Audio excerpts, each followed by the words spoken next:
Ladies and gentlemen, thank you for standing by. My name is Krista, and I will be your conference operator today. At this time, I would like to welcome you to the EQT fourth quarter and full year 2025 results conference call. All lines have been placed on mute to prevent any background noise. After the speaker's remarks, there will be a question-and-answer session. If you would like to ask a question at that time, simply press star, then the number one on your telephone keypad. And if you'd like to withdraw your question, again, press star one. Thank you. I would now like to turn the conference over to Cameron Horwitz, Managing Director, Investor Relations and Strategy. Cameron, please go ahead. Good morning, and thank you for joining our fourth quarter and year-end 2025 earnings results conference call. With me today are Toby Rice, President and Chief Executive Officer, and Jeremy Knop, Chief Financial Officer. In a moment, Toby and Jeremy will present their prepared remarks with a question-and-answer session to follow. An updated investor presentation has been posted to the investor relations portion of our website, and we will reference certain slides during today's discussion. A replay of today's call will be available on our website beginning this evening. I'd like to remind you that today's call may contain forward-looking statements.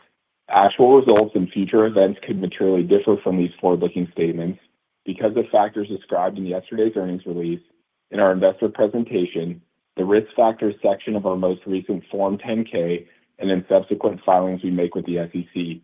We do not undertake any duty to update any forward-looking statements. Today's call also contains certain non-GAAP financial measures. Please refer to our most recent earnings release and investor presentation for important disclosures regarding such measures, including reconciliations to the most comparable GAAP financial measures. With that, I'll turn the call over to Toby. Thanks, Cam, and good morning, everyone. 2025 was another stellar year for EQT, one in which we were able to clearly demonstrate the power of our platform. Over the past several years, we've been intentionally building scale, vertical integration, operational excellence, and financial strength. That work is showing up in measurable ways in our well performance, in our cost structure, in our free cash flow generation, and in how we performed under pressure. This morning, I'll walk through 4 areas that highlight that platform strength. First, our operating performance is the foundation of our platform. In 2025, we saw continued structural improvements across operational drivers, reinforcing the durability of our maintenance capital program. Second, our financial strength brings power to the platform. In 2025, we translated operational outperformance directly into meaningful free cash flow generation, allowing us to fortify our balance sheet and increase financial flexibility, providing a strong foundation to capture value opportunistically during market dislocations. Third, Winter Storm Fern. Recent extreme weather events provide an opportunity for us to showcase both the operational strength of our platform and the value creation power that our scale and integration delivers for our stakeholders. I'll wrap up by discussing the future of our platform with our 2026 plan. Our budget is underpinned by a disciplined maintenance capital program while beginning to invest the first dollars of post-dividend free cash flow into selective, high-return growth investments. It's a continuation of the strategy that has driven our transformation, staying laser-focused on capital efficiency and cost structure while making smart investments at the right time to maximize per-share value creation. Now let me dive deeper into our operating results. Production consistently topped expectations throughout 2025, driven by compression project outperformance and robust well productivity. Compression projects executed last year generated 15% greater than expected base production uplift and positively impacted well productivity. In fact, third-party data shows that EQT saw the strongest improvement in well performance of any major operator in Appalachia last year. Our tactical approach to volume curtailments and marketing optimization resulted in price realization outperformance throughout 2025. The cumulative benefits of our marketing optimization resulted in more than $200 million of free cash flow uplift last year relative to guidance, highlighting the tangible benefit to shareholders from this effort. EQT's position as the second-largest marketer of natural gas in the U.S., ahead of all upstream and midstream peers, coupled with persistent price volatility, means our marketing optimization efforts should have recurring positive impacts on financial performance going forward. Operating costs and capital spending also beat expectations last year, which represents the return on our water infrastructure investments, midstream cost optimization, and upstream efficiency gains. Our team set multiple EQT and basin-wide operational records yet again during the fourth quarter. including our fastest quarterly completion pace on record and the most lateral footage drilled in a 24 and 48-hour period. Efficiency gains resulted in our average 2025 well cost per lateral foot coming in 13% lower year-over-year and 6% below our internal forecast coming into the year. Additionally, per unit LOE was nearly 15% below our expectations last year and approximately 50% lower than the peer average. The cumulative result of our operational outperformance delivered $2.5 billion of free cash flow attributable to EQT in 2025, with NYMEX natural gas prices averaging approximately $3.40 per million BTU for the year. Our free cash flow generation significantly outperformed both consensus and internal expectations, underscoring the power of our low-cost integrated platform and our ability to consistently deliver differentiated shareholder value. Importantly, our ability to deliver wasn't just visible in our financial results. It was demonstrated operationally in one of the most challenging environments in recent times during Winter Storm Fern. I want to take a moment to recognize our upstream, midstream, and marketing teams for their outstanding coordination and execution during the storm. The team's effort helped keep millions of American homes heated and businesses running, while also allowing us to capture peak cash market pricing during periods of elevated demand. This is a great example of how EQT's integrated operations, resilient infrastructure, and commercial alignment come together to deliver differentiated value for both our customers and our shareholders. Winter Storm Fern also provides a stark reminder for just how important natural gas infrastructure is to the reliability of the U.S. energy system. During the storm, our Mountain Valley Pipeline flowed 6% above its 2 BCF per day nameplate capacity, which effectively backstopped 14 gigawatts of power generation across the Southeast region, or enough energy to heat more than 10 million homes. And yet, even with this capacity flowing full, cash prices at Transco Station 165 spiked to over $130 per million BTU, highlighting a system that remains structurally constrained. These price signals are unmistakable. The country needs more pipeline infrastructure and a permitting framework that allows the industry to get back to building critical infrastructure again. Expanding natural gas infrastructure isn't optional. It's essential to delivering reliable, affordable energy to U.S. consumers and support long-term economic growth. However, when supply is constrained due to lack of infrastructure, prices rise and affordability suffers. Luckily, the solution is simple. We need to get back to building and connecting low-cost natural gas supply to the demand centers that need it most. Simply put, if we build more, America pays less. And at EQT, we're not just advocating for infrastructure, we're investing in it. We recently elected to exercise our option to purchase additional interest in MVP Mainline and MVP Boost from an affiliate of Con Edison. The interest in MVP Mainline will be purchased by EQT's midstream joint venture with Blackstone, and the interest in the MVP Boost expansion will be acquired directly by EQT. EQT is expected to fund approximately $115 million of the total consideration for the acquisition. Upon close, our ownership in MVP Mainline and MVP Boost will increase to approximately 53%. We estimate the purchase price equates to roughly 9 times adjusted EBITDA and delivers a low-risk 12% IRR to EQT inclusive of MVP Boost growth, CapEx, and expansion, which is highly attractive given the long-duration annuity cash flow stream underpinned by 20-year contracts. Shifting to our 2026 outlook, we are initiating a production forecast of 2.275 to 2.375 TCFE, with continued outperformance of operational efficiency and well productivity likely to drive upside bias to this range. As it relates to our investments, we have established a maintenance capital budget of $2.07 to $2.21 billion, which includes a full-year impact from the Olympus acquisition. With our balance sheet deleveraging nearly complete and total debt rapidly approaching $5 billion, we are electing to ramp up investments in our high-return growth projects. We are allocating the first $600 million of post-dividend free cash flow to these projects in 2026, which is largely comprised of compression projects, water infrastructure, the Clarington Connector pipeline into Ohio, and strategic leasing. Our investments in these growth projects are expected to strengthen our platform, lowering future maintenance capital, reducing LOE, improving price differentials, replenishing inventory at attractive prices, and setting the stage for sustainable upstream growth in the future. Not only do our growth projects generate attractive returns, but they continue to fundamentally improve the characteristics of our business and provide EQT a differentiated way to compound capital for shareholders.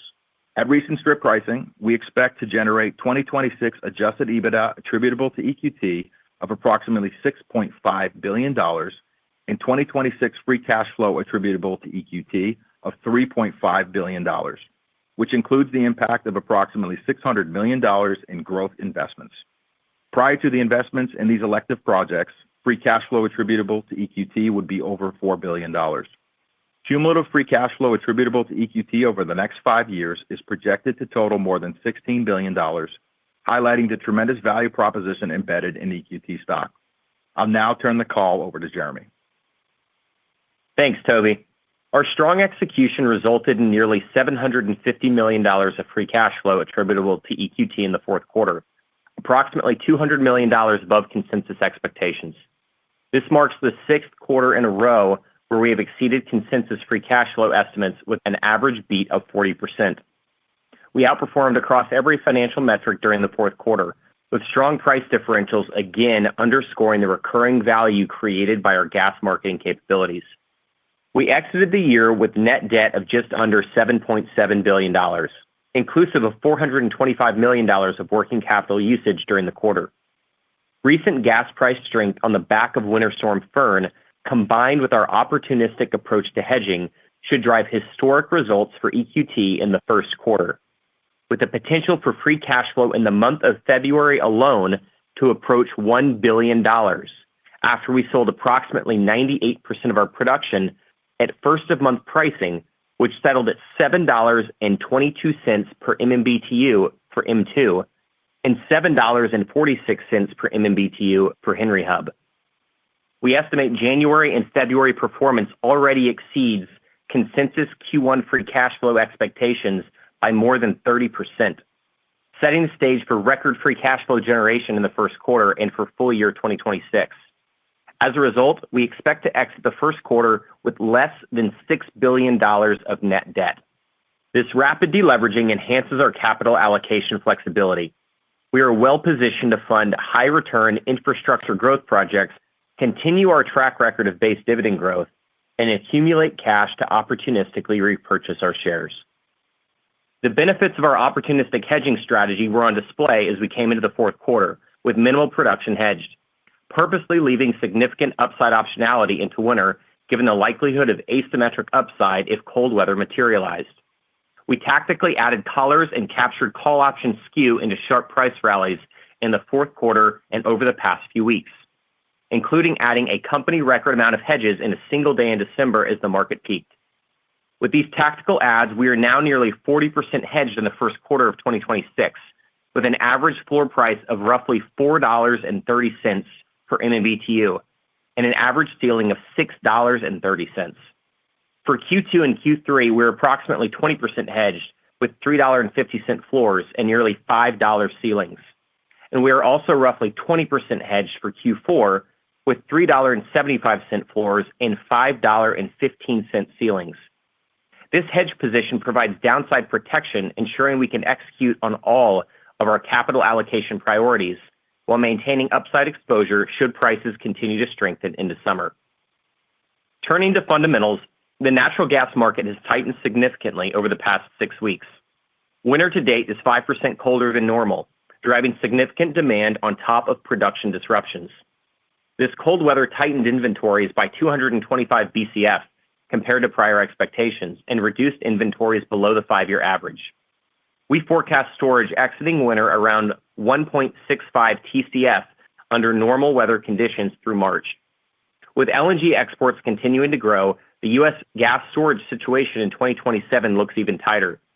As a result, we anticipate seeing both 2026 and 2027 prices rising further to ensure inventories remain within a comfortable range. Importantly for EQT, cold weather this winter has been concentrated in the east. Eastern storage levels are now 13% below the 5-year average. Basis differentials later this decade continue to strengthen on the back of growing in-basin demand, with 2029 basis, as an example, now trading at a 70-cent discount to Henry Hub, which is a 50-cent improvement compared to the last few years. From a global perspective, fundamentals are also improving more than consensus realizes. European storage levels are well below normal following robust winter withdrawals. Current projections point to Europe exiting winter with storage at the lowest level since 2022, and that is despite the surge in LNG supply since then. Beyond LNG, power demand is accelerating faster than previously anticipated. Natural gas turbine orders have increased meaningfully, and once units ordered since 2023 are fully commissioned, they represent roughly 13 BCF per day of demand in the United States alone, providing clear visibility to substantial incremental gas burn moving towards startup. While not all these turbines are tied directly to data centers, meaningful portions are connected to new large load projects, including AI and cloud infrastructure. Separately, we have line of sight to approximately 45 gigawatts of data center capacity currently under construction, including 12 gigawatts in our core operating footprint. Together, turbine backlogs and data center construction activity reinforce the structural demand growth that is building across the power sector. Given the location of this load and the depth of our resource base, we believe EQT is positioned to capture an outsized share of this incremental demand. To wrap up, I want to provide additional color on the growth projects that we chose to include in our 2026 budget, which will be funded with the first dollars of post-dividend free cash flow. Starting with compression, the well outperformance we've seen since acquiring Equitrans motivated us to accelerate compression investments in 2026. The benefits of these investments show up as stronger base production and improved well productivity. Over time, these benefits compound, reducing decline rates and improving capital efficiency. On water infrastructure, our investments in 2026 will connect EQT's legacy water systems with the water network we acquired from Tug Hill. This interconnection will create an integrated water system throughout EQT's operating footprint and one of the largest water networks in the country. This expanded connectivity is projected to improve uptime, reduce reliance on trucking, lower LOE, and improve frac efficiency. The Clarington Connector is a 400 million cubic feet per day pipeline that will move natural gas from Pennsylvania into Ohio, allowing more of our gas to reach data center demand and the receipt points of several interstate pipelines. We expect the Ohio dry gas Utica inventory to be largely depleted by the end of this decade, driving stronger pricing in the Ohio region. This pipeline perfectly positions EQT to begin backfilling these volumes and creates another avenue to capture premium pricing. On land acquisitions, we plan to continue expanding our leasehold position at attractive prices. Since 2020, we have leased approximately 100,000 net acres, effectively replacing 60% of our development and perpetuating our runway of core inventory.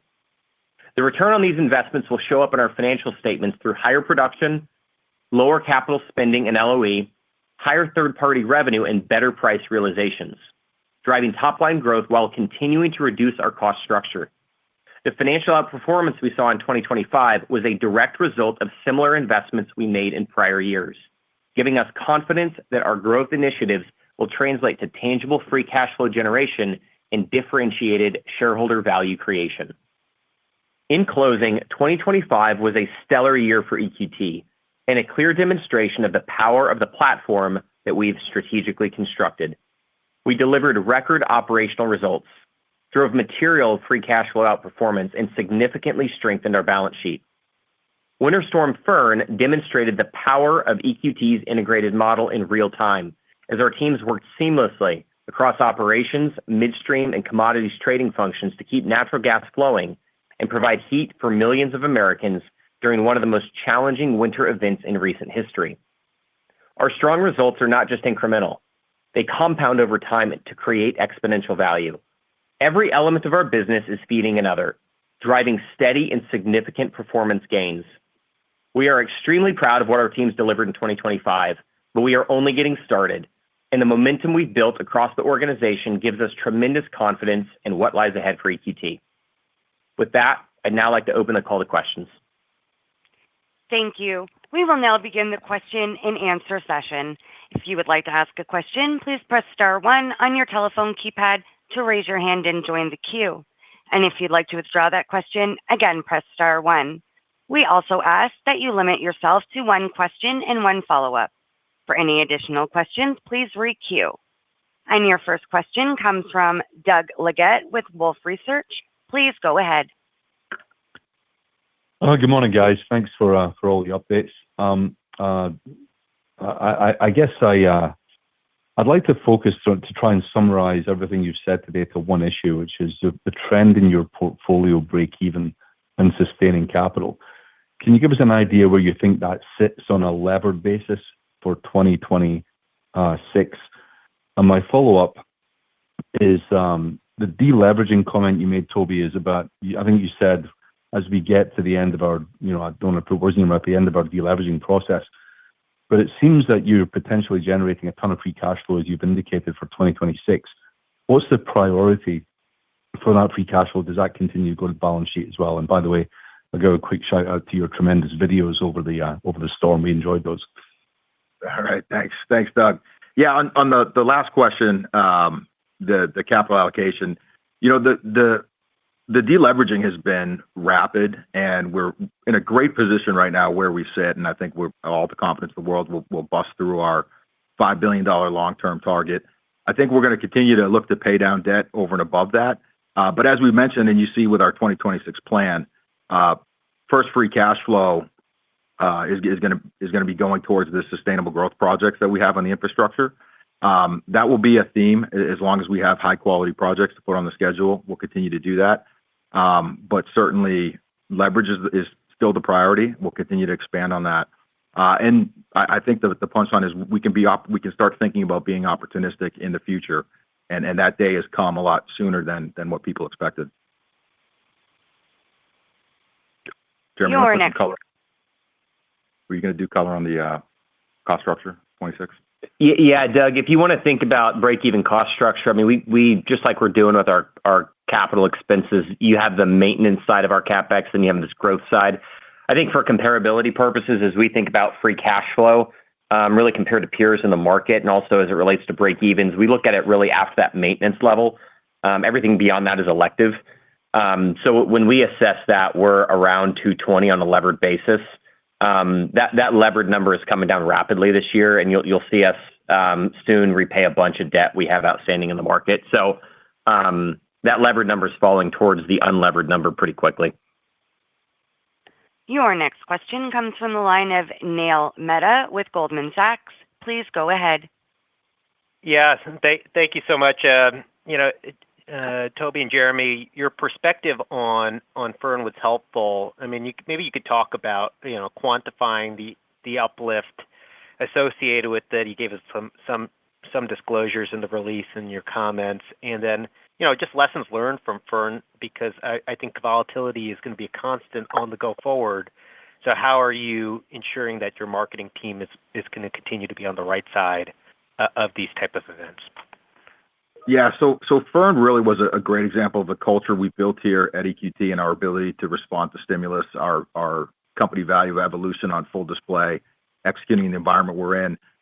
It's important for people to know we started planning for Winter Storm Fern back in the summer, and we were making preparations for winter storms. Reliability is going to be a big feature, a big attribute that people are focused on. And we're excited that the teams all stepped up and knocked it out of the park, not just operationally, but on the commercial side as well, and being able to capture this opportunity that was presented to us. Just to quantify some of the uplift, I mean, we were excited about our performance during the storm. The way we look at it, our normal routine operation uptime is 98%. That's our target. During the storm, it was 97.2%.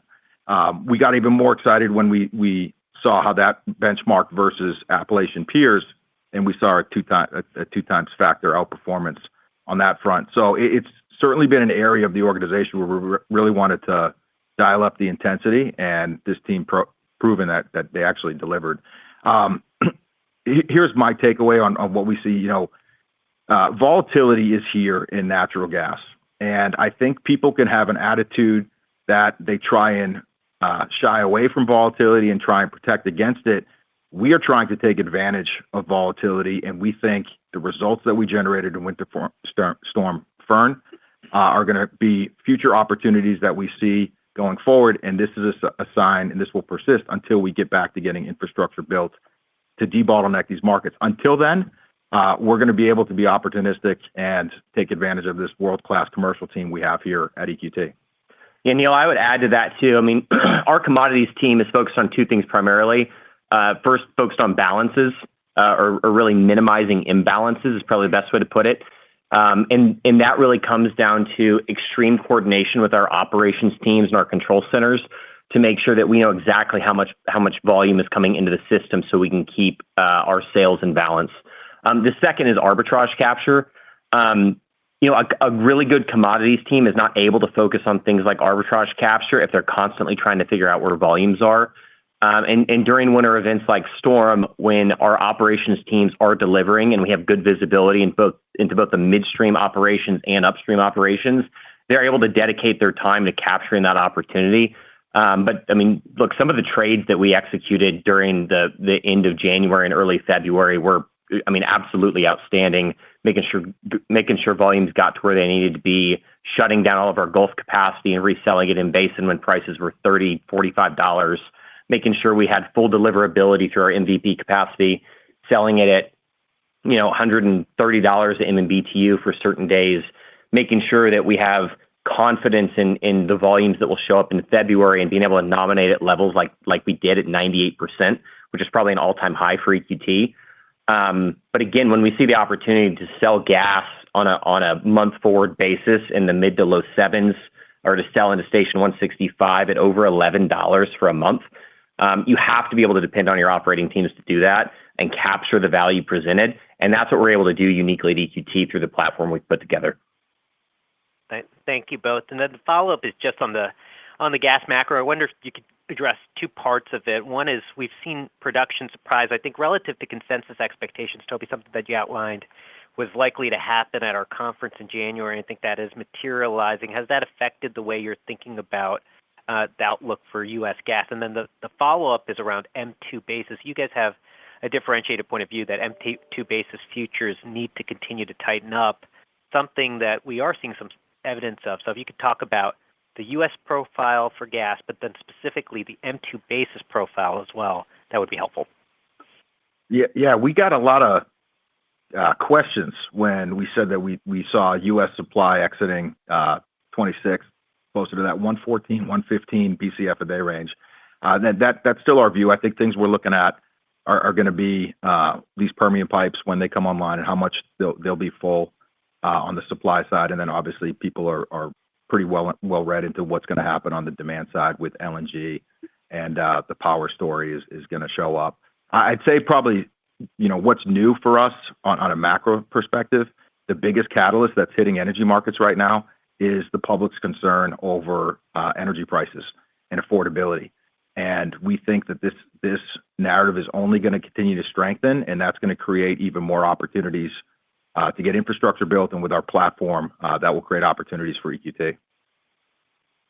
Yeah, and I guess to your question on M2 basis, we've been talking about this for like a year. If you look back at what we put out quarterly, and that has continued to move our direction. We came into this year with only about 35% of our local sales hedged, because we have had this broader thematic view that basis should improve. Historically, we probably would have had about 90% hedged. That's something we normally don't openly disclose, but again, it's a tactical repositioning that we've intentionally executed on over the past year or so. And again, we're also leaning more on our physical curtailments in those down markets, as opposed to feeling like we need to financially protect ourselves. And that just provides a better sort of all-in market solution, and allows the EQT to save its volumes for when the market really needs them, like during the wintertime. Makes sense. Thanks, guys.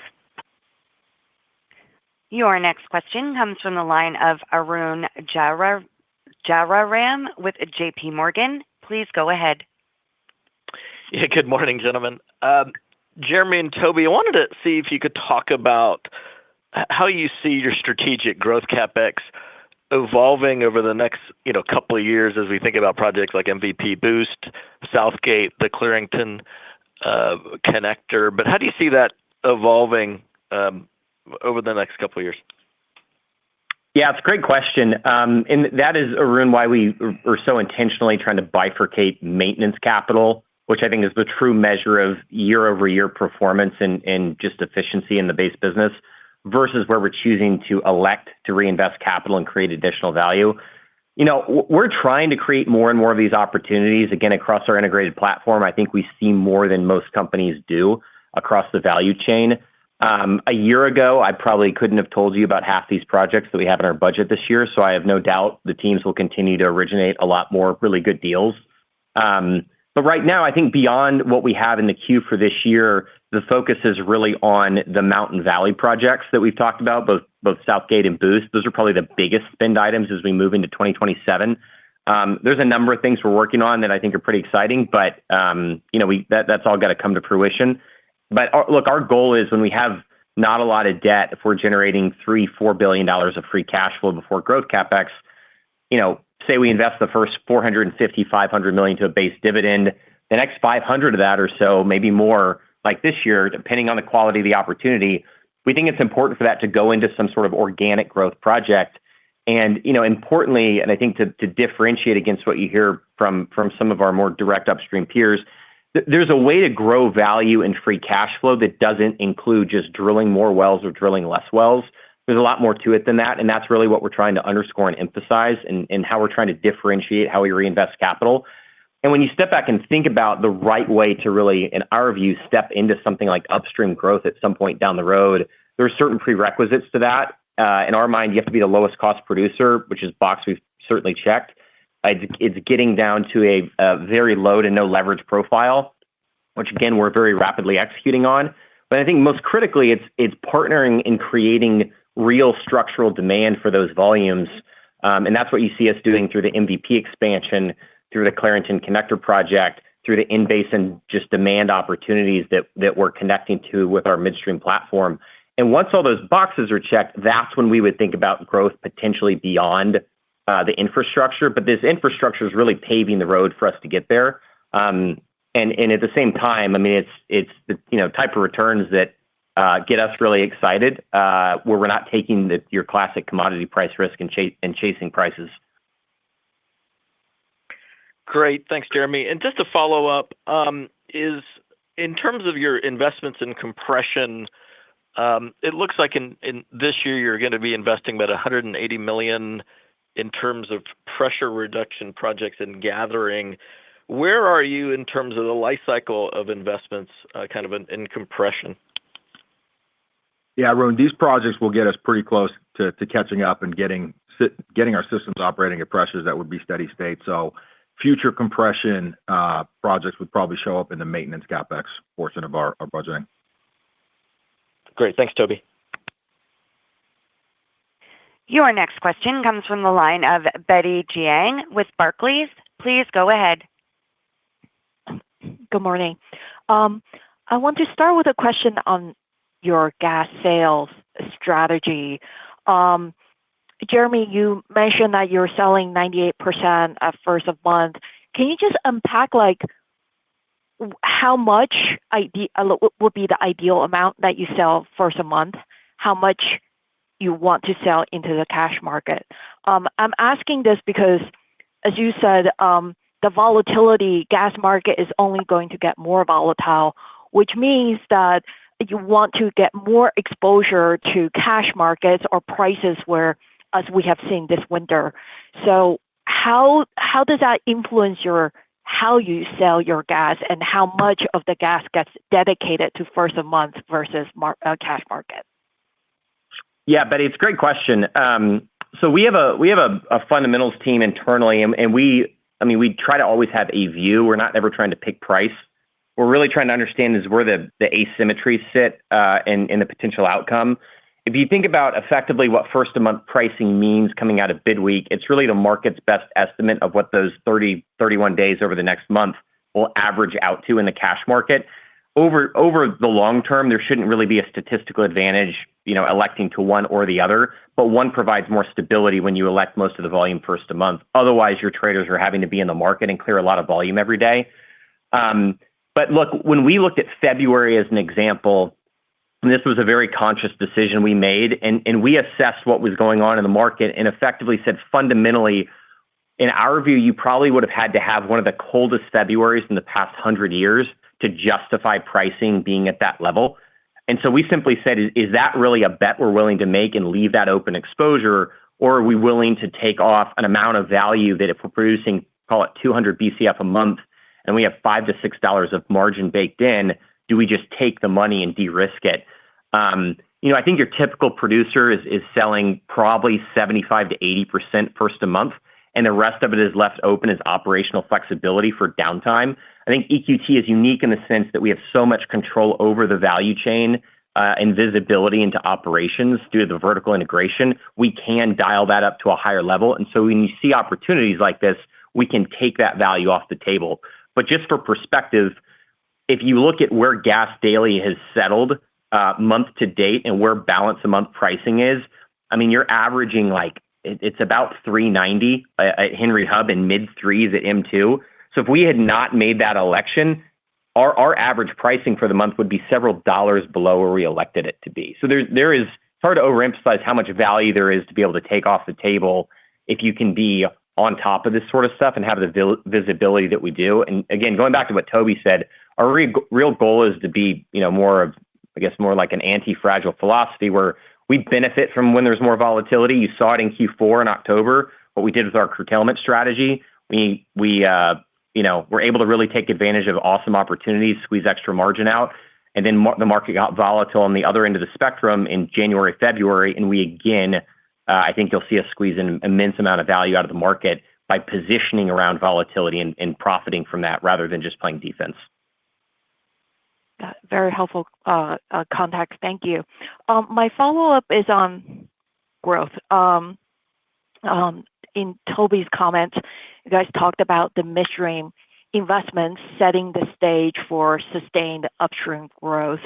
And just want to ask about your philosophy around that, because we are seeing more volumes and growth from other operators growing into the local market. EQT has one of the lowest cost production basin. If you don't grow effectively, you're ceding market share to others. So how do you think about balancing growth? And I'm a bit conflicted myself on thinking about how much you should be growing in this environment too. Yeah, I think philosophically it's important to note that, I think we've learned what happens when you set activity levels chasing price signals. That hasn't typically worked out too well. So philosophically, we've shifted more towards we will respond to demand. And then as far as seeding market share is concerned, a lot of this demand that we're meeting, actually all of it, is going to be connected through EQT infrastructure with EQT gas supply deals. So I feel like we've got a really good look at what the market needs and our ability to supply that. But the infrastructure needs to get built. These projects need to get built. That demand needs to show up, and that's probably a 27, 28 timeframe for us. So we're focused on the infrastructure right now, securing the demand, and then that will be an option for us in the future. Got it. Thank you. Your next question comes from the line of Kalei Akamine with Bank of America. Please go ahead. Hey, good morning, guys. Thank you for taking my question. My first question is on MVP. Going back to slide number 10, it shows really strong performance on the main line above nameplate capacity. Just kind of curious what you guys are learning about the effective capacity on that system, and if there are any learnings that we can extrapolate to the expansion projects. Yeah, as far as learning on total flow potential, I mean, it will be dependent on weather conditions. I mean, colder weather will be able to flow more volumes there. So, I mean, this new record of over 2.1 BCF a day sort of shows where that limit is. But I think more importantly is looking at the price on that chart. There's a tremendous amount of demand. There needs to be more volume brought into this area, and we think Boost is going to be a great project for us to address that market need. And we anticipate these projects having pretty high utilization. Thank you for that. The follow-up is on Clarendon Connector. That project was upsized from 300 million cubic feet per day to 400 million cubic feet per day. Just kind of curious what's behind that design decision, Is it demand pull? And then once at Clarington, can you talk about what market options you have to clear that gas? Should we think about REX somewhere in the Midwest? And are there any opportunities for premium pricing, maybe a direct supply agreement on top of that? Yeah, Clay, I think you're onto something. I mean, it's a couple things, and I really think that Ohio market opportunity in the next 5 to 10 years is one of the greatest ones for us. Not only is it the new demand you're talking about, you have a lot of the FT contracts on like Rover, on Rex, on Nexus rolling over in the next 5 to 10 years. And at the same time, in our view, I mean, also owning Ohio Utica gas assets, we really don't see much inventory there beyond like 2030. So we view that as a gas play that will go into structural decline. And so we're sitting there right on the doorstep to it with a huge infrastructure footprint.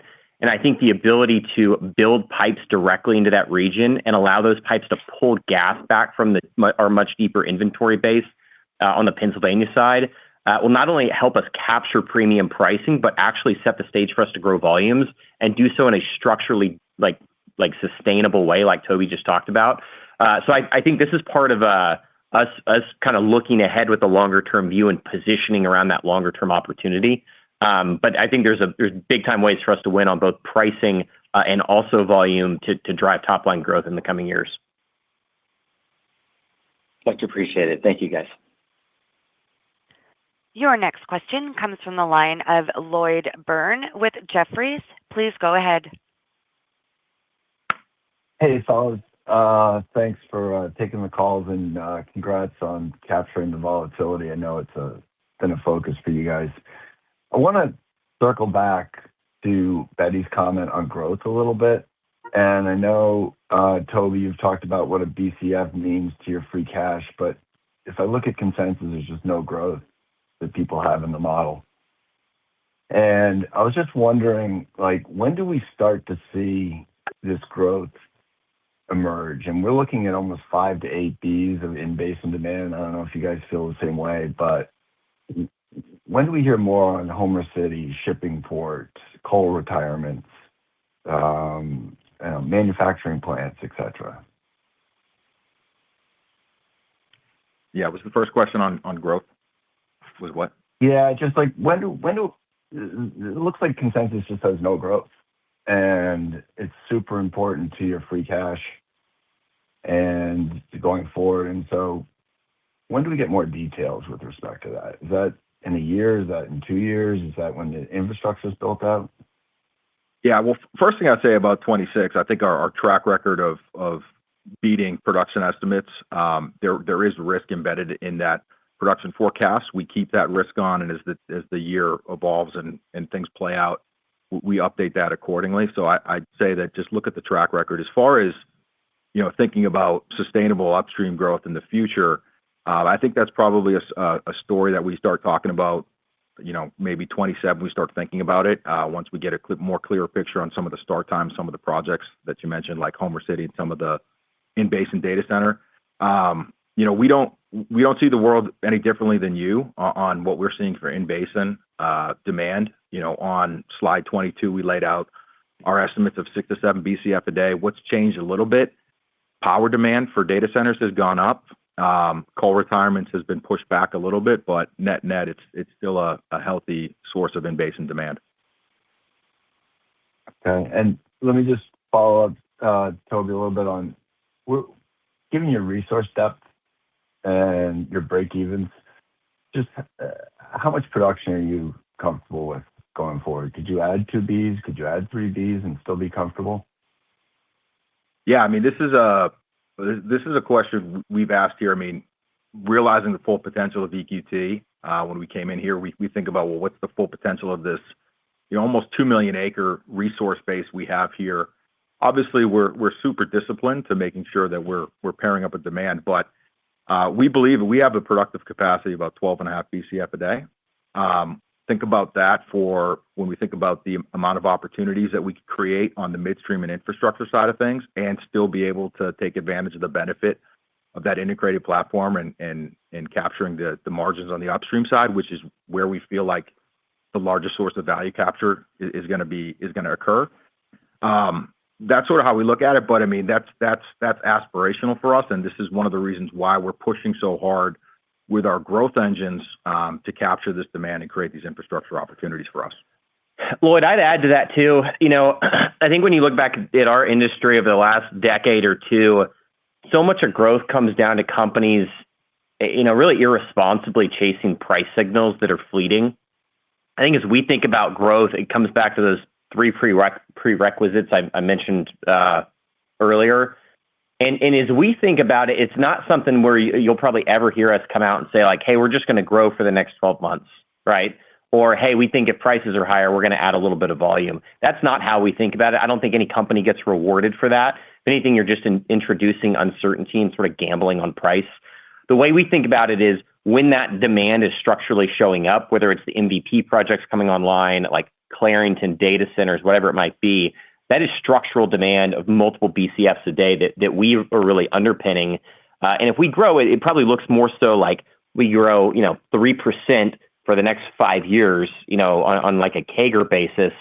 And we have a business, a balance sheet, a cost structure, and an integrated platform that allows us to do that really no matter what gets thrown into the macro mix. So if you're an investor, you can capitalize that and count on it happening, as opposed to having to pull back on capital, then lean in back to capital, depending on the broader price environment. I think the way we think about it is at the point in time when we do that, if you do see a down cycle in the middle of that growth, long-term structural growth profile, you'll see us buying back stock during the pullback and curtailing volumes during the weak period, but not having to change your operational cadence. It's a totally different position than I think any other company is really in that has talked about growth to date, but that's because they don't have the attributes that we've built into our business to date. So again, when we do it, we will do it very intentionally. We'll do it with a lot of discipline, with a long-term focus, but you're not going to see us come out and chase price signals. Yeah, it makes sense. Thank you, guys. Your next question comes from the line of Phillip Jungwirth with BMO Capital Markets. Please go ahead. Yeah, thanks. Good morning. It might be early, but can you update us on any discussions or plans this year around placing LNG offtake between Asia and Europe, or securing regas, and just how you think purchasers are looking at Henry Hub versus oil-linked deals beyond 2030? And just because you're having discussions with counterparties, are you surprised at all by international buyer motivation to own physical Henry Hub linked gas with recent M&A? Yeah, our team has been super active on this front. It's actually been, really educational at the same time, just building out those international relationships.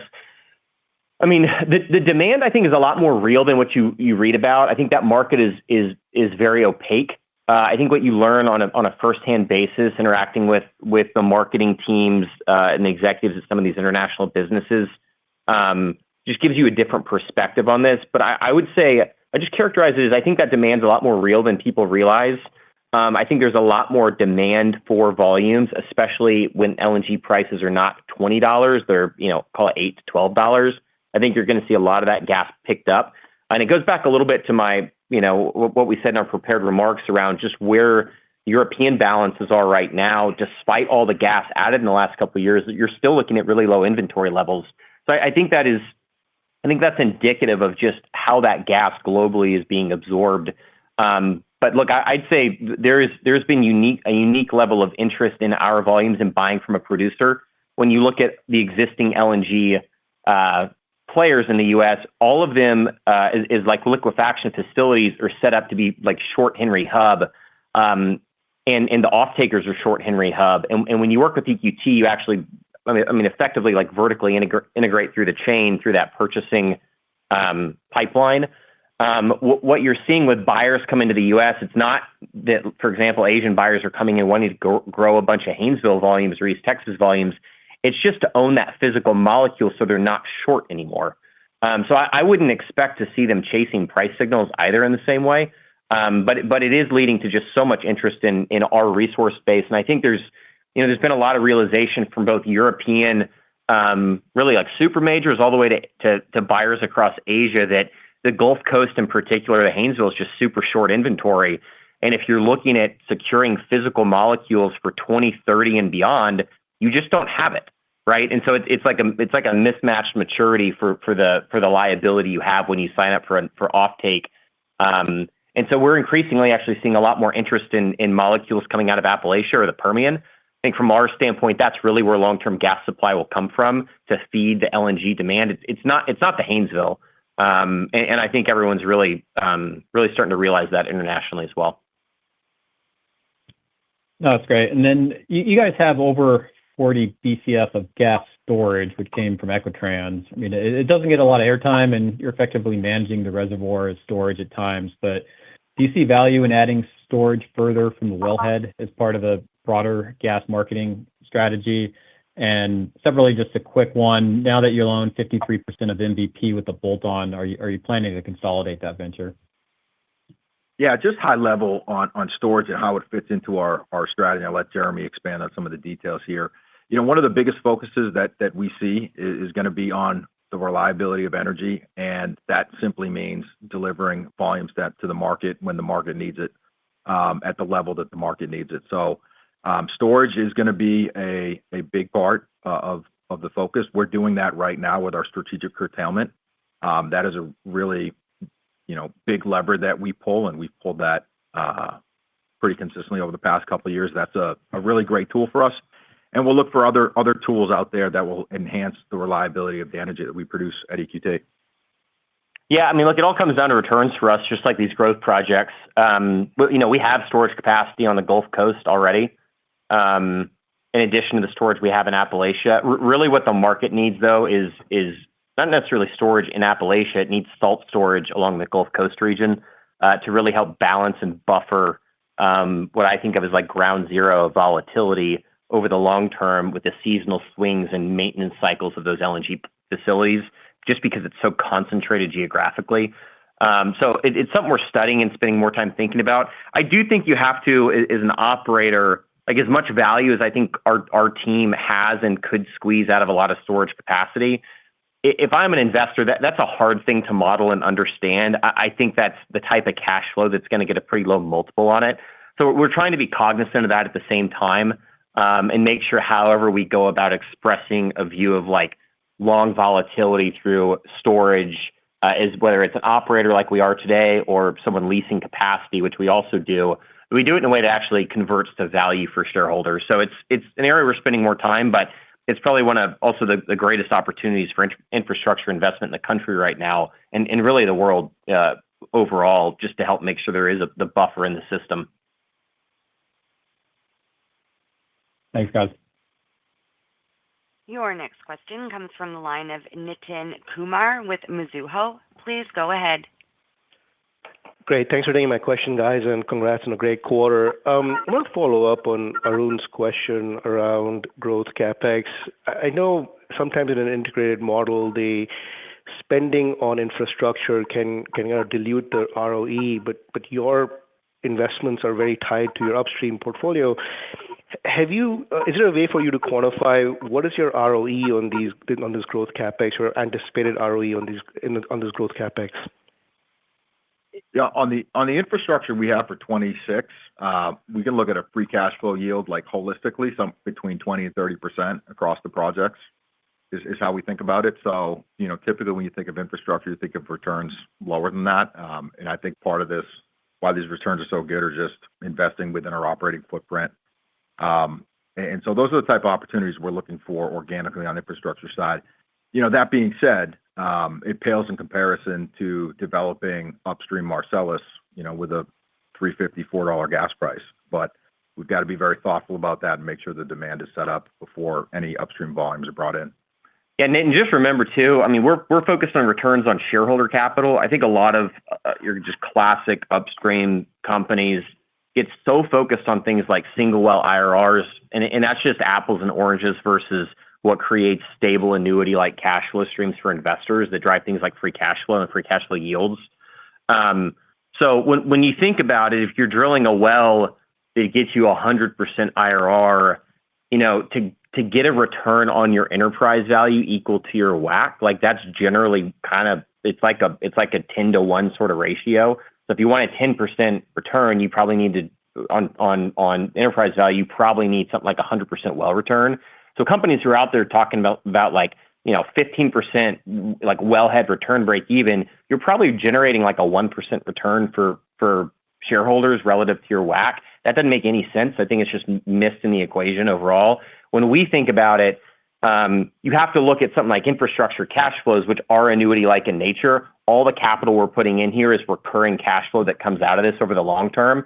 If we're yielding, just call it 10% on average on enterprise value, but we're investing in other annuity-like cash flow projects at 20%, 30% cash flow yields, that's driving real sustainable value uplift for shareholders, even though that headline IRR is not the same.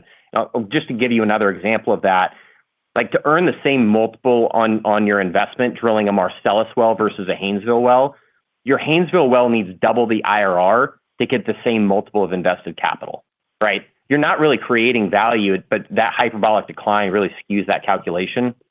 Again, for us, like we don't really focus on the IRR so much as apples and oranges. For us, it's really about what drives cash flow uplift to shareholders and how to do it durably. That's really what's going to drive value over the long term.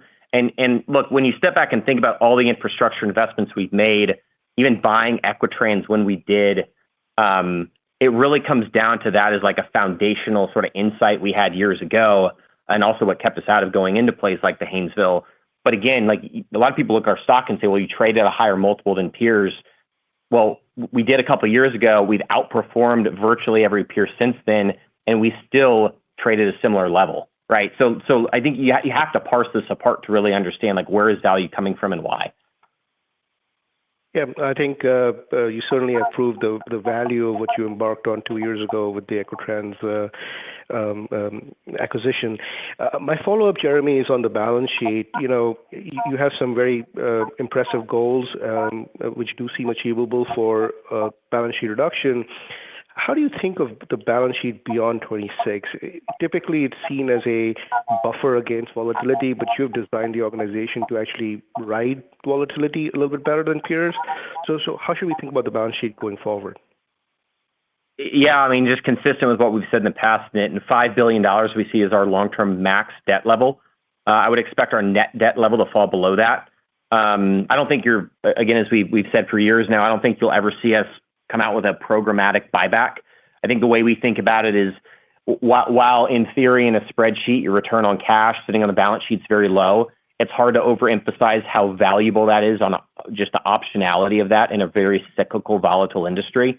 You've seen that if you just look back the last 3 to 4 years, just how volatile even our equity's been. I think beyond limiting the volatility in our equity by having low debt, I think being able to step in and be an opportunistic buyer when there's big pullbacks, whether it's related to natural gas or whether it's broader in just the macro environment, that's what we're trying to set up for. So I would expect our net debt to fall. We're not afraid at all to hold several $billion of cash on the balance sheet opportunistically. And we've really been encouraged by our top shareholders to actually do that because they understand that just the nature of the cyclicality and when those options come, they're tremendous. And it's really one of the best long-term things we can invest in, but you have to be patient. Thanks for the color, guys. Your next question comes from the line of Neal Dingmann with William Blair. Please go ahead. Thanks for the time, Toby. Nice to talk to you again. Toby, my first question just on the 26 guide. It seems, looking at that slide 6, no question your operational efficiencies continue to lead to production growth on less capital spend. So I'm just wondering, are you seeing anything different for this year when you look at those 26 expectations, or is the guide more just kind of being conservative given the volatile gas tape? Yeah, we're adding on a maintenance perspective, probably get that extra $100 million, and that's largely due to Olympus. So I mean, there's some conservatism baked in here. We're taking the momentum that we've established operationally in 25 and sort of baselining that. Some of the opportunities we're going to be working on to improve that. There's a couple small science tests that are coming out that could tweak some of our well design. I mean, as you know, we do invest in science, so there could be some opportunities on that front. On the water logistics side of things, we're going to continue to build that out. That will continue to bear fruit and give opportunities for us to streamline logistics and operational efficiencies going forward. Just for perspective, we pipe about 80% of our water right now, so that's the opportunity for us to continue to increase the logistics support on the completion side. On the produced water side, we're only piping about 40% of our produced water. These investment in water systems, I think, are going to be value add for years to come. I'd say on the service side, we're going to be really aggressive in rebidding a lot of our services. I think there's some tools that we have from an AI perspective that would allow us to pinpoint some of those efforts. We think there could be some opportunity for us to grind costs down. Probably low single digits on the procurement side, but we're not just focused in the field, we're also focused on the procurement in the backside too. Hey, Neil, one thing I'd add to that, just on the upstream side of things, I think is tangible evidence to this. There is some noise in our numbers year-over-year because we were so transactional in 2024, and then also with the mid-year Olympus close in 2025. If you really step back and think about it, and just the level of efficiencies Toby's alluding to, that we also continue to expect going forward, we're producing about 6.3 Bcfe a day in 2024. We sold our non-op interest down to Equinor. That was about 600 a day, so we were at 5.7. We buy Olympus, you add about half a B back, so you're at 6.2 as a baseline. The production forecast we've given for this year is about 6.4 Bcfe a day. In effect, while we don't talk about it, we, through our operational improvements and efficiency gains, have actually grown about $200 million a day over the past, call it 2 years. I think that's being missed just due to the noise year to year. I do think that's important, tangible evidence to just the volumetric results of what we're doing, that are easy to miss. I'd take that into account. Again, like Toby said, I would expect that to continue. Great add, Jeremy. Just really quickly, Toby, on the power projects opportunities going forward, do you anticipate those being structured any differently than Homer City and any of your previous deals? It seems you've got now more of a competitive advantage. I'm just wondering, should we think about potentially further power deals structured any differently? No, it'll just depend on what services the specific site requires. I mean, gas supply across the board, and then the opportunity on the midstream side will be a unique factor and on a case-by-case basis.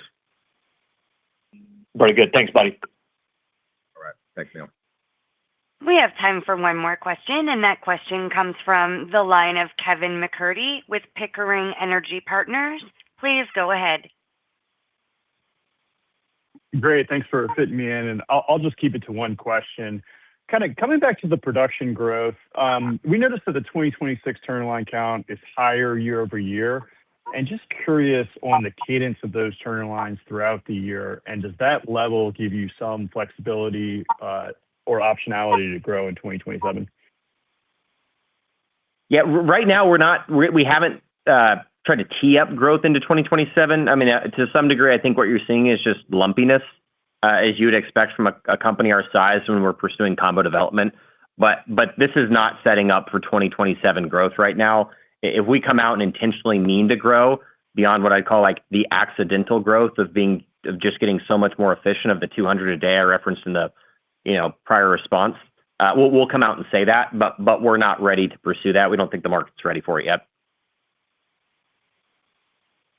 Thank you. You alluded to combo development. Can you kind of expand a little bit on that? Yeah, I mean, combo development has been the core operational pivot that we instituted here when we took over 6 years ago. Taking full advantage of our large scale asset base, moving from drilling, call it 1 or 2 wells off a site, to now drilling 6 to 10 wells off of a site and doing that across 3 or 4 sites sequentially. We're developing 20 to 30 wells at a time. That's been the step change in operational efficiencies and the logistics that supports that. That's a core part of our program that we'll continue to execute going forward. Appreciate that. Thank you for taking my question. Got it. Ladies and gentlemen, that does conclude today's conference call. Thank you for your participation, and you may now disconnect.